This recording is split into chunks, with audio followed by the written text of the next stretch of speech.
Hello and welcome to another episode of Ross on Cars. I'm Ross Furlong and today I'm going to be reviewing the Aston Martin Vanquish.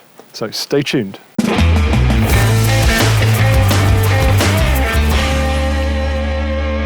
Hello, so today I'm reviewing my Aston Martin Vanquish. I bought this car about 3 months ago with an incredible piece of man maths that suggested to me that it would be a great investment over the longer term. I'm hoping it will be. Now, if you're being pedantic about this, it's actually the Vanquish 2. The Vanquish 1 came out in 2001, designed by Ian Callum. This model came out in 2012, and somewhere in between, the DBS popped up, 2008. DBS, that very famous Bond car, of course, from Casino Royale and Quantum of Solace.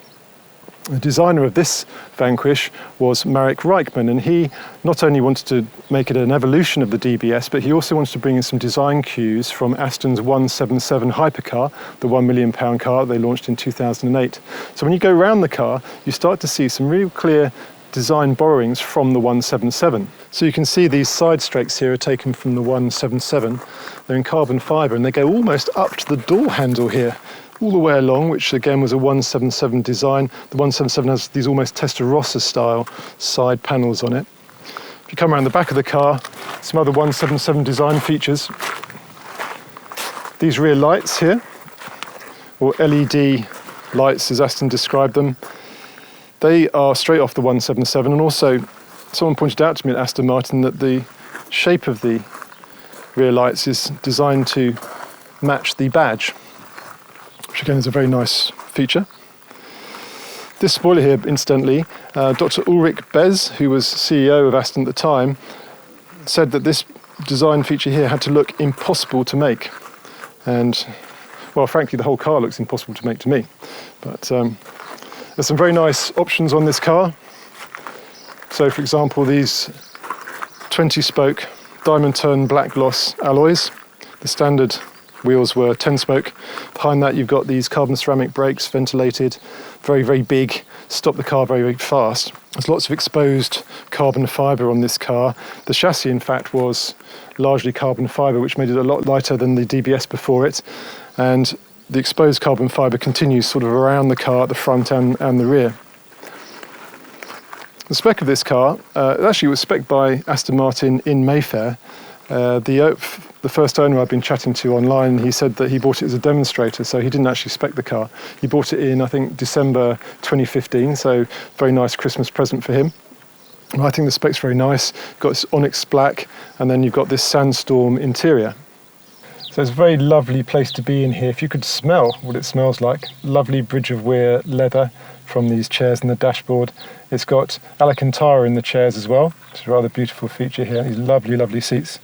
You've got Alcantara as a headlining here. Now in front of me is the slightly squared off steering wheel from the 177. That was an option. Very nice thing. It feels nice to drive with it, doesn't feel awkward at all. Then you've got this centre stack here, which has been pushed back slightly from the DBS, just to give a sense of more space in the cockpit. It has these glass haptic buttons, so that you get a bit of feedback from the button when you press it. Again, it's very nice.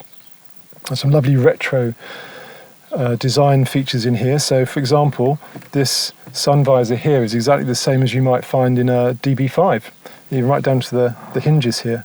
It's quite small, this sun visor, I've noticed, and it needs to be because you haven't really got much to look through in terms of height as you look down the bonnet. It really does feel like you're in the cockpit of a fighter plane or a rocket ship here, which you probably are, really. I mean, this is a 201 mile an hour car. The speedometer goes up to 240 in here, I've noticed. But of course, the real fun starts when you put this thing, the emotional control unit, or ECU, as Aston Martin famously called it, into the starter slot here. Now, I won't do it right now, but basically it's so loud, your neighbours start spitting their tea out, dogs start to bark, children start crying. It really is quite a dramatic performance. And if you want to add to that, you can just press this button here and a couple of speakers, Bang & Olufsen speakers, come out of the dashboard nice and slowly. And the salesman at Aston Martin was telling me that he once sold one of these cars based on that feature alone. I'm not surprised, really. There's the small matter of finding the gearbox. It took me about 5 minutes to find it on this thing when I first got in. It's not down here or down here. It's not on here. It's actually up here. So there's 4 buttons just at the top here. Very simple, you know, drive, neutral, etc., etc.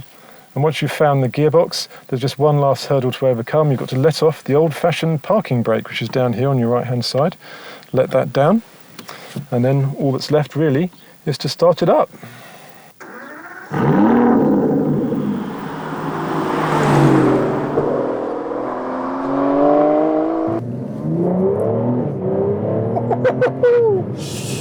Yeah, pretty amazing to drive this car. You're going to realise is that in the 2014 and onwards models like this one, they put a new engine management system in it from Bosch.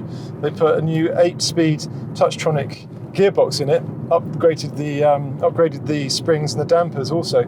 So the performance package that you get in the 2014 models is much more akin to the V12 DB11 that I test drove also up in Newport Pagnell. And yeah, it feels much more like my old M5 this in terms of performance, but then obviously on a bit more, it drives like a supercar this, especially when you press these 2 buttons down here for suspension and sports suspension. It just really takes off. Had quite a dramatic effect on the performance figures of the car. So with the new system in it, the 0 to 60 reduced by to 3.6 from 4.3 seconds, and the top speed was up to 201 miles an hour from 183. So really just on paper you can see what a difference that is. Just driving the car, I mean, it's very precise, it's very well balanced. You can chuck it around corners, it will forgive you. And also on B roads, you can just sort of chuck it into cruise mode. You know, you can take the buttons off. There's a fuse apparently in the engine which shuts off a lot of the noise from the engine below a certain number of revs. So at that point, you can just cruise around and listen to your 13 different speakers from your Bang & Olufsen stereo, and everything's really nice. And you could maybe aim for that 31 mile per gallon target that they say is achievable in this car. I haven't been achieving anything like that, I have to say. Niggles with the car, well, I would just say this infotainment system that flips up very nicely is maybe a bit old school. I'd say it looks a little bit analog. You can get this upgraded to Apple CarPlay, which I think I might do. It's a 1,200 quid option, but you know, I think that would improve things a bit. And the only other thing I noticed about this car when I got it was that, oddly, there's a couple of bolts at the back, struts at the back, which have gone rusty. Which is just to do with where the water falls on the boot. So, but Aston are going to change those for me. So all round, Aston Martin designed this car to be the ultimate GT car. I think they've done it. I think it's really hard to beat. But I think, you know, if you are thinking of buying a car like this, do check out the pre and post 2014 models, because there is quite a difference and quite a difference in price as well. Well, anyway, it's a lovely day. The roads are dry, crucially. I'm going to press a couple of buttons here and I think disappear into the horizon. Well, I hope you enjoyed my review of the Aston Martin Vanquish. Ping like down below if you did. Now for me, I just love this car. I think it could be better than the DBS, but let me know what you think in the comments down below. Coming up, we've got a Porsche 964 RS to review next time. We've been doing a comparison of that with the 964 Carrera 4 that I reviewed a few weeks ago. So if you'd like to see that, please do press subscribe if you haven't already, and thanks for watching.